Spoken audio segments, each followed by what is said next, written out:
Hello everyone, I am Sapan Ghai. I am Chief Commercial Officer of Sovereign Metals Ltd, which is listed on the ASX and AIM. Sovereign Metals is focused on the exploration and development of its Kasiya Rutile project in Malawi in southeastern Africa.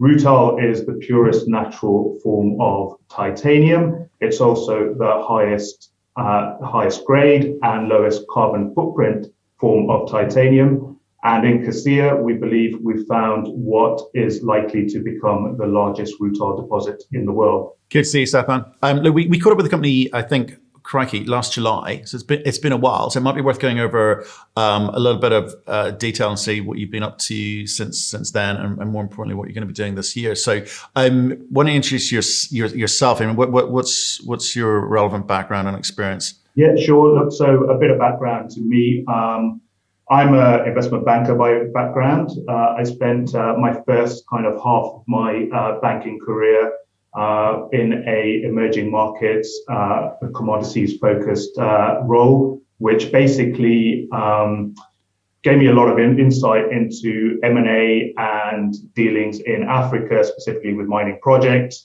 And I spent 6 months living in Joburg, working on deals there, but essentially becoming a trusted advisor for a number of FTSE 100, FTSE 250, even AIM companies here in London who were doing business in Africa. And then the second half of my career was more focused, or my investment banking career was more focused on equity financings and matching what we perceived as very good mining projects with capital out there in the hands of investors.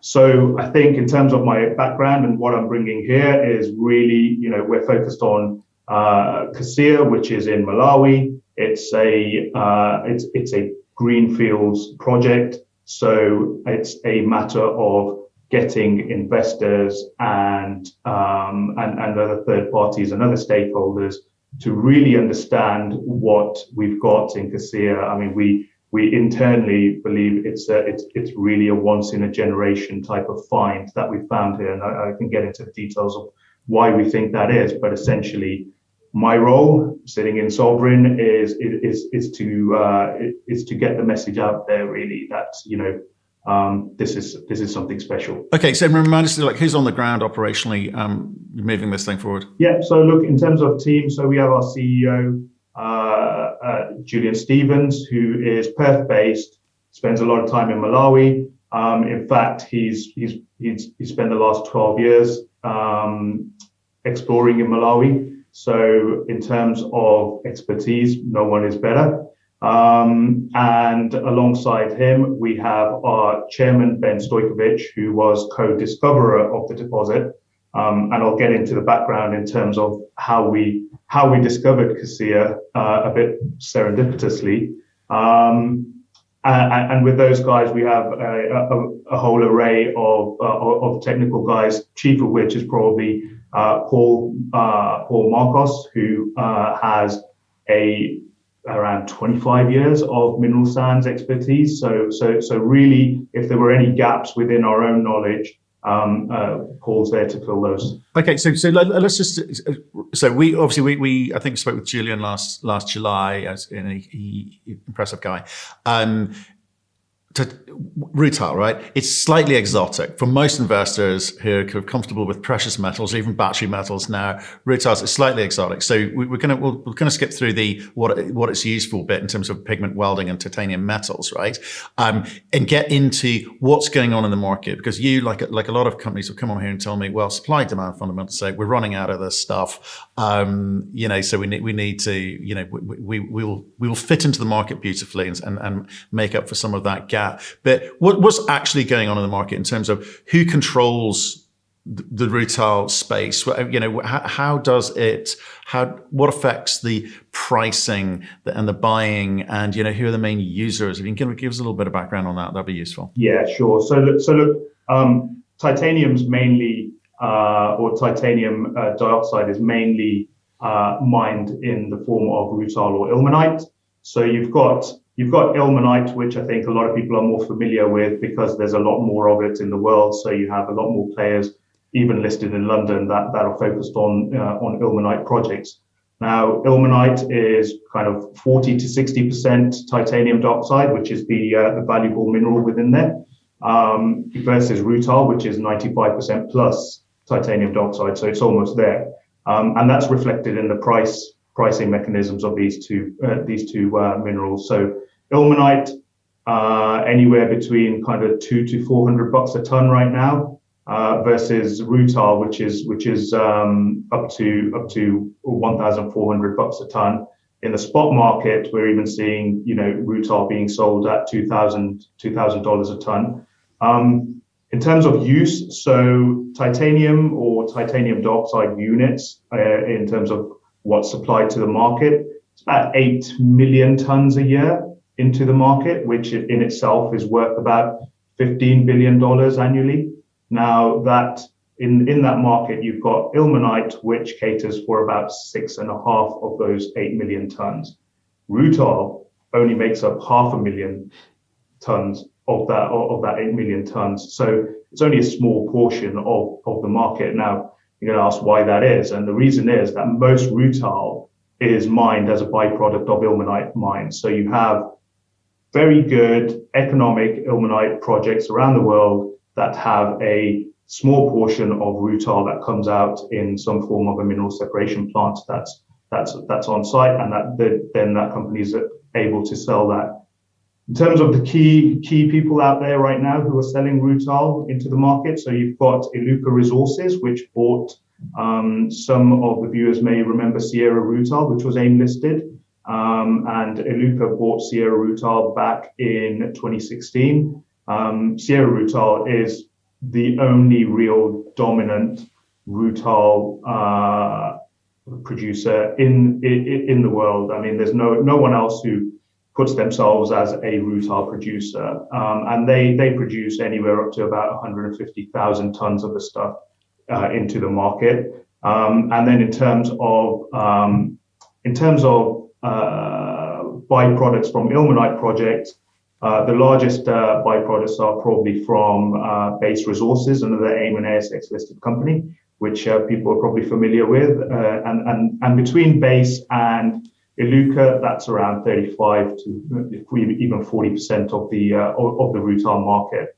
Now, that 500,000 tons that I spoke of used to be 700,000 tons. So it used to be 200,000 tons more in 2017. Since 2017, it's just been on a downward trajectory, and that trajectory is forecast to go out to about 2030, by which time we're expecting only 200 to 250,000 tons of rutile left per annum. Why is that? Declining grades, old mines, no new discoveries until we came along. In fact, I think it's about half a century since anyone found a rutile deposit of our size. And at the same time, I mean, without touching on all the uses of titanium, the demand side is likely to creep up by around 3 million tons, while you see that huge decrease of around 8 to 10% per annum in the supply markets. Why did you feel you needed to go and list on AIM? Reasonably successful on the ASX. So what does that do for you? Yeah, so look, I think a little bit of background to Sovereign Metals. So Sovereign's been around as a company for around a decade, but the vast majority of that time, up until around 2018, it was focused on exploring and developing graphite projects in Malawi. And the main project that was developed was the Malangundi graphite project, which you might be familiar with. And we got that up to PFS level. We were doing a DFS. As part of that DFS, we were doing some bulk test work, and the co-discoverers, both Ben and Julian, started asking questions around, well, why are we finding titanium in the tailings to the graphite bulk test work? So we started asking questions around, well, what form does that titanium take? Which we found to be rutile, which is a plus because it's the higher the higher price commodity. How much of it do we have? So we went and tested 125 drill holes around our land holding, reassayed them, found rutile in pretty much every single one. And then over the last kind of couple of years, what we did from there was say, is that rutile saleable? So get independent labs to check the just how commercial that product, that rutile product could be. We found no nasties in it. We found no critical impurities in it. So it's completely a saleable product. Nothing wrong with the chemistry set. Can we produce it using off-the-shelf type of standard plant and machinery? Yes, we can. And then we got into, well, just how much of this do we have? And that was the bulk of our time between kind of early 2019 to mid last year, when you first met Julian, at which point we said, look, we are the largest undeveloped rutile deposits in the world, given our resource then. We then, between the 6 months from kind of mid-year last year to the end of last year, we then worked on getting the resource upgraded. So we moved half of the resource into the indicated category.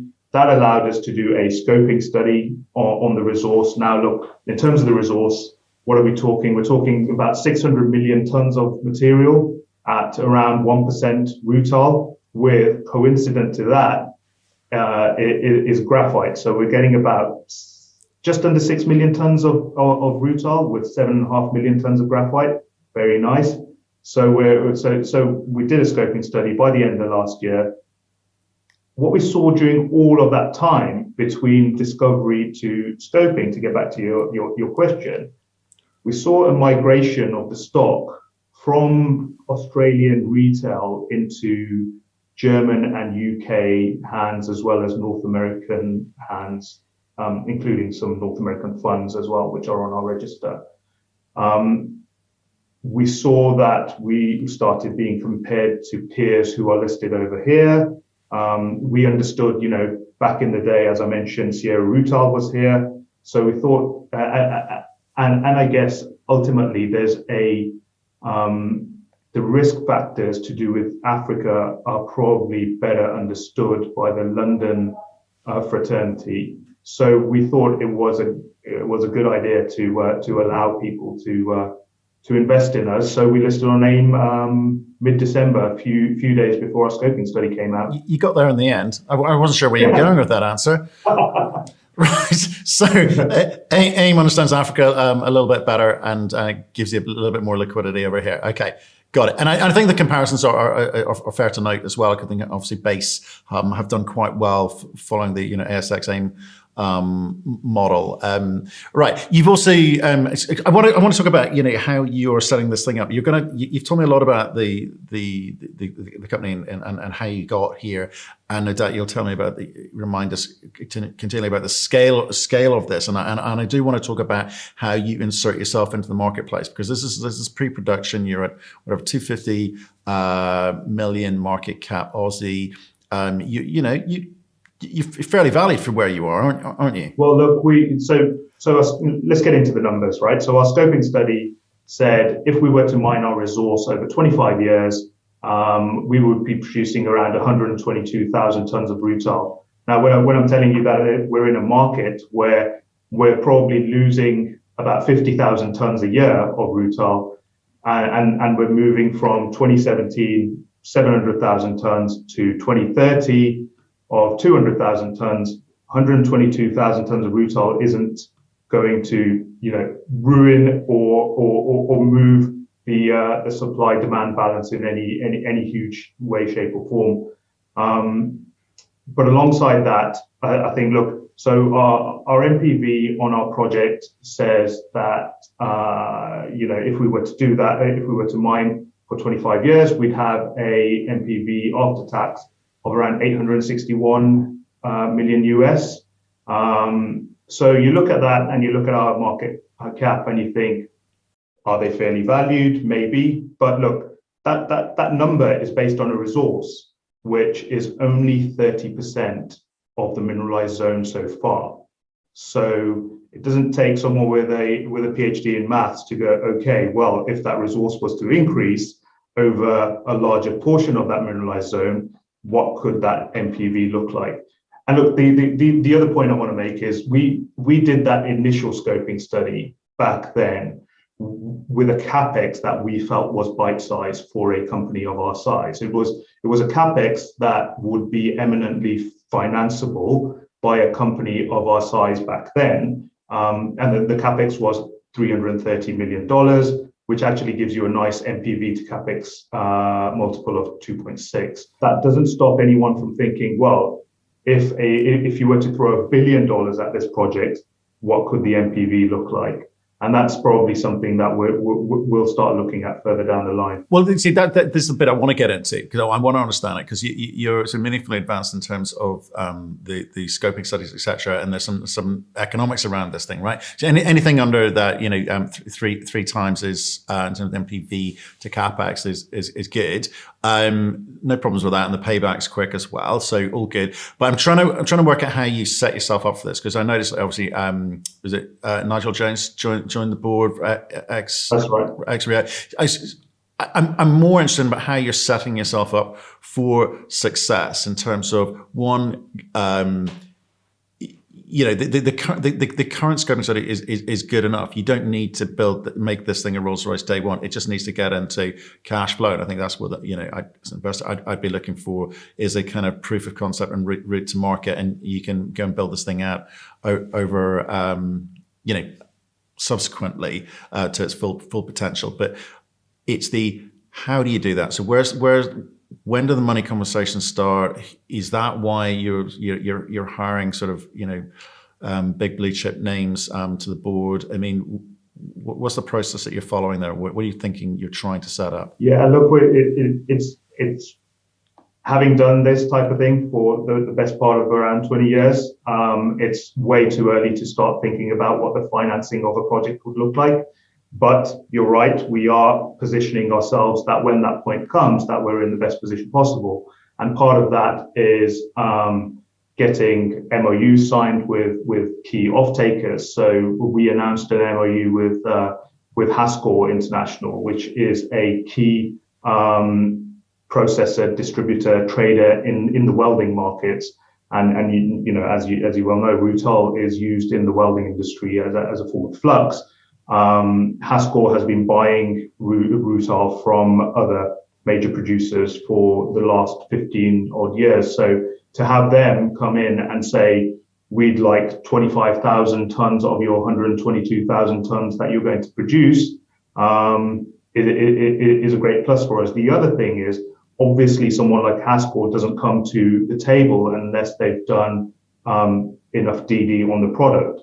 And their DD basically helped us understand that our product can be used in the welding industry. Why does that help us? Well, the welding industry pays a 25% premium to standard Rutile prices. So actually, when you're looking at our project and you're looking at the Rutile price, you can add a little bit more for that premium.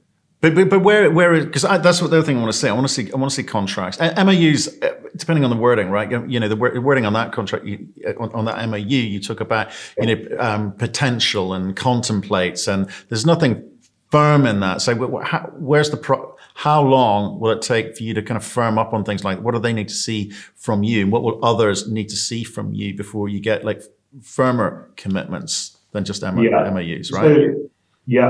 So totally understand. So I think it's very much, if you look at the scoping studies phase, and then you look at the pre-feasibility study phase, and you look at the bankable feasibility study stage. So we've got our scoping numbers out. So there's a bit of plus and minus there in those figures. So an MOU is probably the most relevant type form of a contract that you could have with any of the buyers right now. As we move into the pre-feasibility study stage, both their confidence and our confidence in our product increases, and what that allows is for more of a kind of binding agreements to be discussed. And then it's once you're at that kind of BFS stage where we know that we're within plus or minus 5% of the numbers of what this thing's going to look like, We have a very good handle on what the financing is going to look like, and at that stage, obviously, those MOUs will crystallize. I see the MOUs kind of following that Lassonde curve in the same way that the project, the underlying project does as well. Okay, so given that it's a relatively simple process to right mineral sands, and it's relatively cheap too. What are the kind of major hurdles for you? Obviously, you're in Malawi. We've spoken to a couple of companies operating there. But where do you see the kind of pitfalls, the things that have you got your team laser focused on in terms of whether it be permits or licensing or social license people want to talk about these days? I mean, what are you focused on? Yeah, so look, starting at the end of that list, social license is everyone wants to talk about ESG in one form or another, and a lot of let's say a lot of companies within the mining space love to talk about the E and forget about the S and G, and we're very much focused on giving enough value to each of those three buckets. And also on the social licensing side, look, we hired Nigel Jones, which you mentioned. Nigel is ex Rio Tinto. He was the MD of the Simandou project there, which is that huge iron ore project in Guinea. So and a lot of his time was spent on understanding in-migration, community relations, biodiversity on the ground, all that kind of stuff. That's super important when you have a project of our size or of the size of Simandou.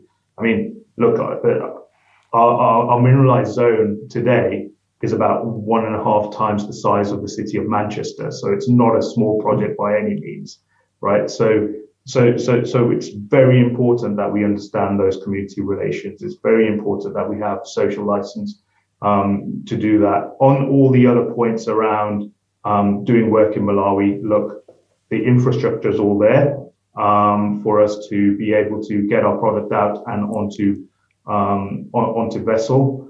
In our scoping study, we did a lot of work around the power and around the water issues. So power, Malawi does have a hydro grid or hydro-powered grid. But look, it's not going to be working all the time. And in order to compensate for that, we've been in discussions with an independent power provider about building a solar farm right next to our project. The project isn't going to be massively power hungry. It's around 14 megawatts.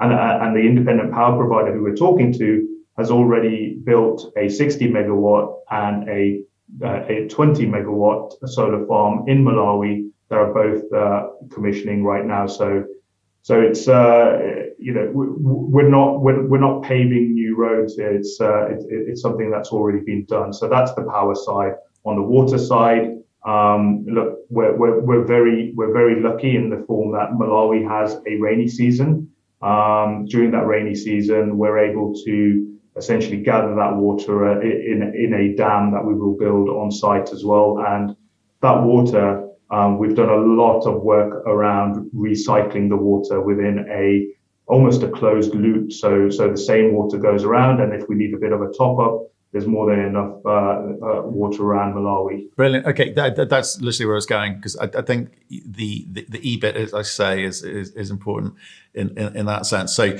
as is and I think you talk about it in one of the presentations was about the rehabilitation of the land and then returning it to for local land use, whatever that may be. So just in terms of those conversations locally, because we've seen a number of projects held up, cancelled. Companies having to walk away, etc. Is the employment and money coming into the local environment, not just at federal level, but local level? I mean, how do you guys? What are the conversations that you have there around that? Because it's the whole right. We've got to look after the environment, and the water is a big part of what you do. Clearly, hence the simplicity of it all. You've got to remediate the land back to what I'm intrigued by, and in terms of the buy-in locally, how do you encourage them to get involved, approve, not stand in the way? Yeah. So look, the first thing to mention is, about 95% of our workforce on the ground is Malawian, is local Malawian. About 60% of that is actually female as well. So we're really kind of paving the way there. Kasiya, if it's built out to the size of the initial scoping study, it would employ around 480 people locally. And those are just direct jobs. In terms of indirect jobs, I mean, you're talking 3,000 plus. So it's quite a large contributor to the local population in that way.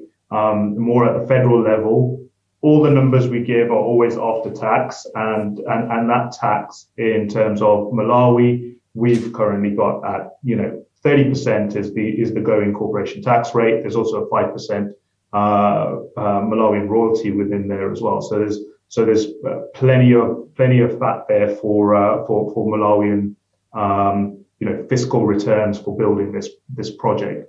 So you can see that actually we're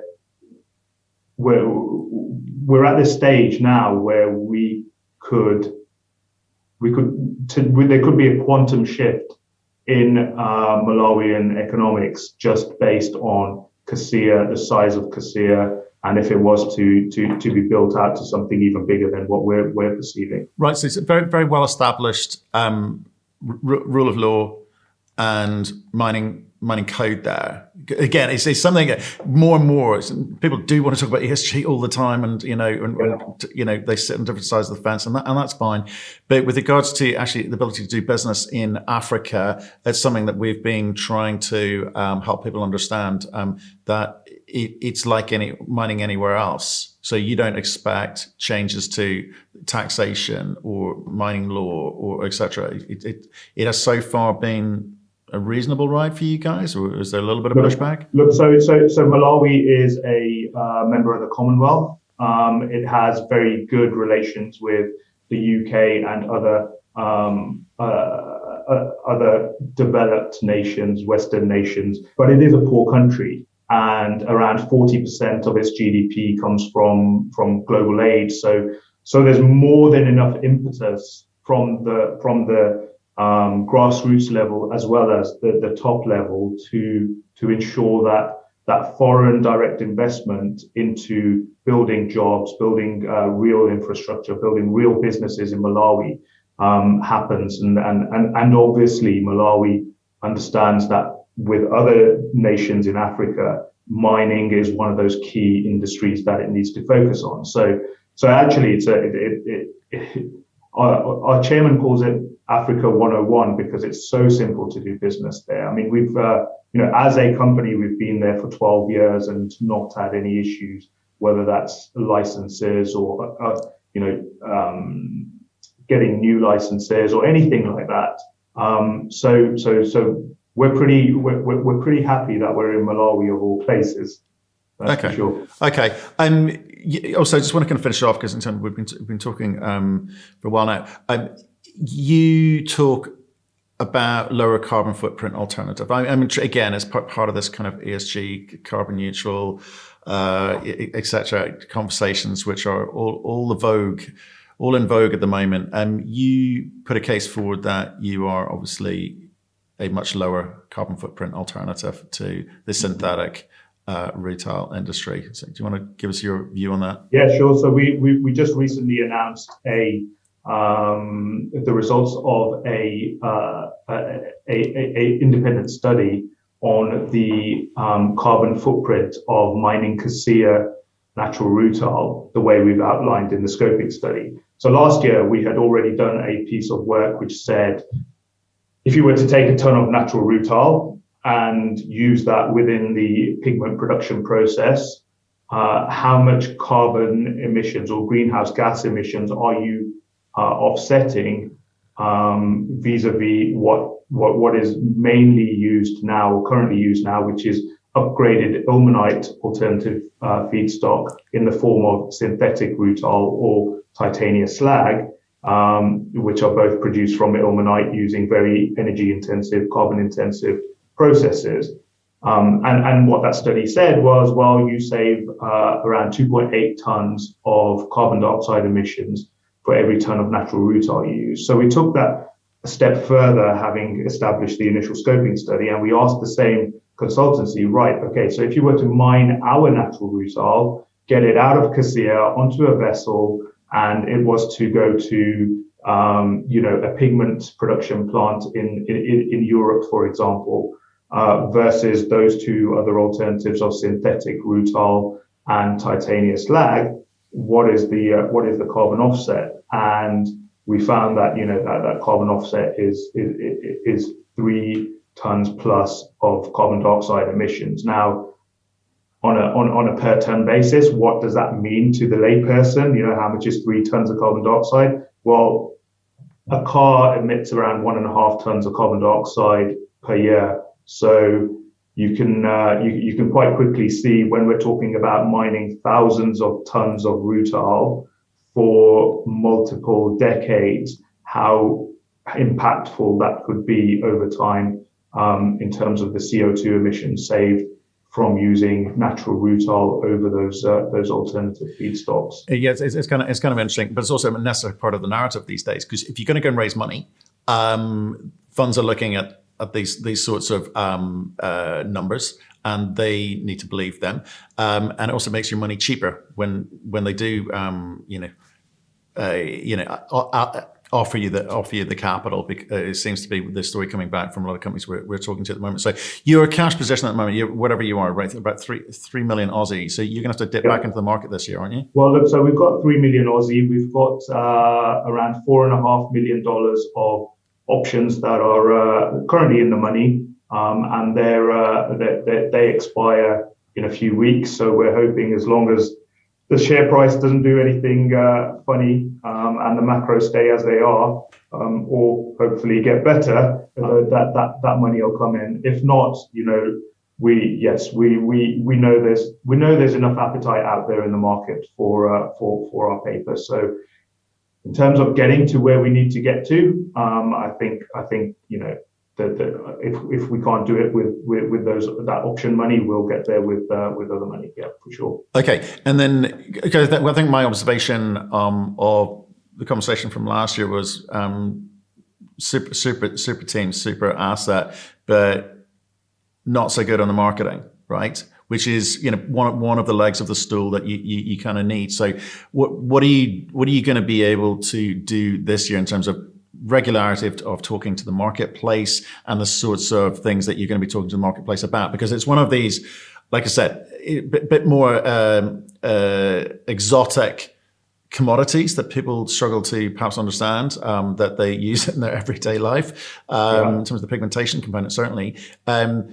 What can you do? What more can you do this year in terms of getting yourselves out there? Because you're meaningfully advancing on a lot of fronts, but it's perhaps not yet understood. Yeah, you're completely right. And look, when you made that observation last year, we were the first ones to take it on board. And